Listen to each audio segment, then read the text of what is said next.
everyone, welcome to my sewing space. Today I'll be showing you how to draft a pattern for a Bubu dress, or what is widely known as a kaftan dress. I will be using these A4 pages for demonstration, and so my measurements are not to scale. Like with any pattern, we start with body measurements first. For this one, you need to take your horizontal body measurements, which is your bust, your waist, and your hip measurements, and also your length, that is standard. Then of those three measurements, you will then use the widest body part.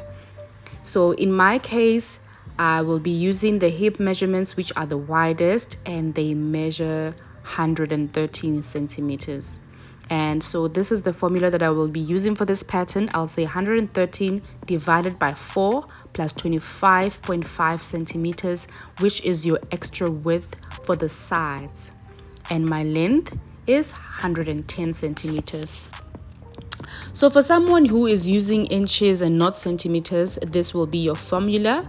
You'll then say your hips, or the widest body part, divided by 4 plus 10 inches. Remember, 10 inches is the extra width, same as 25. That is your extra width. As I've already mentioned that I'll be using A4 paper, let us then assume that it is our real fabric, and this is how you will lay or fold your fabric. With these measurements, I will work with a 2 meter or 2.5 centimeter long fabric.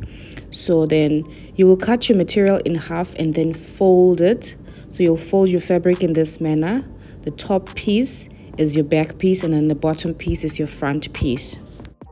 Now grab your ruler and dressmaking pencil or chalk. Starting on the neck, I'll start marking the neck width at 4 centimeters and the neck depth at 9 centimeters. Then join those 2 points to finish the neck back piece.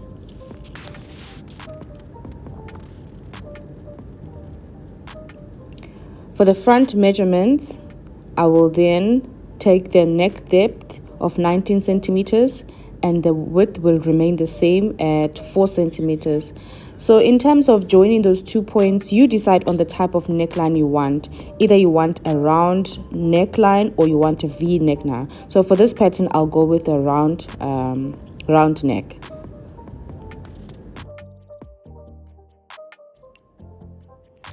Okay, right now I'm just cutting my fabric. I'm just gonna cut the neckline out. You know what? I don't think this is the correct way of cutting. You're first supposed to cut the back piece, and then, can you see that I have cut out the back piece? I was supposed to cut both pieces on both the front and the back piece, so that then I don't have to trace the back out. Can you get what I'm saying? So I was just supposed to cut both of them at once.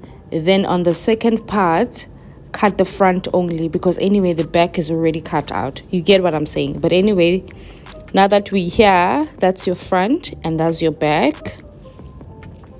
I need to create facings for both the front piece and the back piece.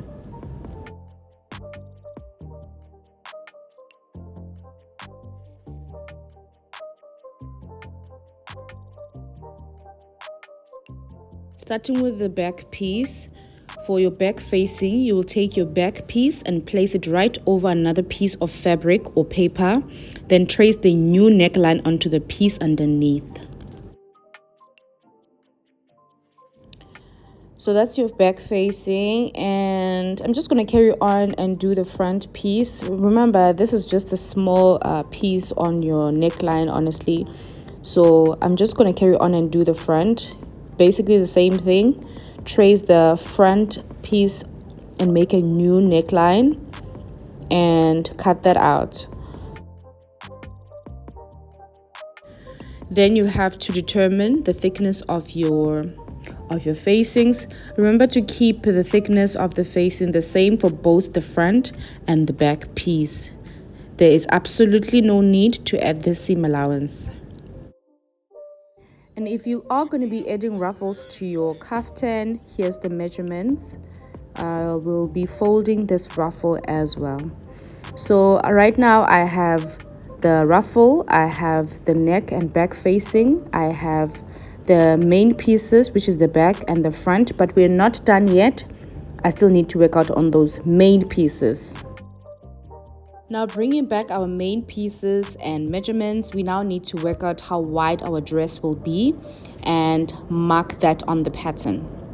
So on the formula that I created, I have the hips divided by 4, I added to 25.5 centimeters, of which I got 53.5 centimeters. So you will take your ruler and place it across your pattern on your dress and mark 53.5 on your pattern from the fold to the side. So I measured that around the bust area, and also I went down below the knee area so I could have a straight line. So that vertical line that you're seeing is running across at 53.5 centimeter width. And while you're there, you can just determine how long you want your dress to be. So mine is 110 centimeters. Remember, you measure from the neck point, the initial neck point, or you can measure from your shoulders. So that's how long I want my dress to be. Moving right along, I now need to work out the seam line, and that is the line running somewhere around this area. But obviously we can't just assume, so we have to use measurements. So going back to my measurements, I will then say 113 divided by 4 plus the new width, which is 5 centimeters. I'm so sorry that I didn't write it on there, so it's a bit confusing. So 113 divided by 4 plus 5 centimeters. For ease, that will allow for movement. Or you can even add more than that. It depends on you, depends on what you want. So once I get the total, I will then translate it onto the pattern, and that is where I'll just make markings on the pattern. So I got 33 centimeters, so I'm just marking 33 centimeters across that line. So now to determine that vertical line, we now need to mark the shoulder line, so right under the armpit. So I will go at 30 centimeters. Guys, I'm quite tall, so I'll just take, you can take anything from 25 to 30 centimeters. So I don't know if 30 centimeters is too deep, but if it's too deep, then I'll just take it up. So 30 centimeters it is. Then I'll just make a straight line going down, and even that straight line, guys, it doesn't go all the way down. It goes right below your knee area, because we need to give your leg some movement or some room. Yeah, and that's what we have. If you watched this video till this far, thank you so much for tuning in. And if you are going to be trying this dress, I will say good luck and all the best. This is quite a fun and a simple project to do. Please stay tuned for part 2 of this video, and don't forget to subscribe if you haven't, so that you don't miss that upload. Till we meet again next time, guys. Re tla bonana.